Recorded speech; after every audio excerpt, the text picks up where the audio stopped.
Bienvenue à CityDev, organisme d'intérêt public chargé d'encourager le développement économique et l'emploi bruxellois. Pourtant, selon un rapport de la Cour des comptes, cet OIP manque de transparence dans son fonctionnement. Pour commencer, il recrute du personnel sans procéder aux appels à candidature pourtant obligatoires. En interne, on s'en défend. Nous avons une page Jobs qui figure sur notre site web.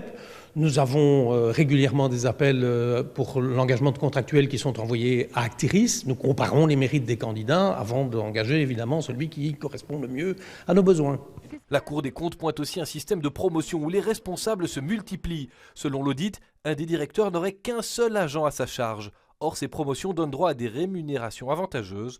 Encore une fois, CityDev plaide la bonne foi. Au fur et à mesure du temps, un certain nombre de primes ont été accordées dans cette maison et peut-être qu'il faut effectivement mettre un peu d'ordre dans à la fois le type de prime et la manière dont les niveaux de responsabilité d'encadrement seraient mieux définis. Prévenu depuis le mois de juin par un rapport intermédiaire, Didier Gauzuin, ministre de tutelle, reconnaît un problème et veut faire de ce constat une opportunité pour améliorer les choses. Le 20 juin précisément, j'ai sommé le conseil d'administration de me faire un projet de plan pour se remettre en ordre. Et donc je suis encore aussi dans l'attente d'une régularisation. Je pense que c'est un travail de fond, c'est une remise à plat d'une série de pratiques qui ne sont pas conformes au statut et aux règles de la fonction publique. Hors micro, plusieurs administrateurs nous dénoncent un fonctionnement opaque, lourd et même politisé.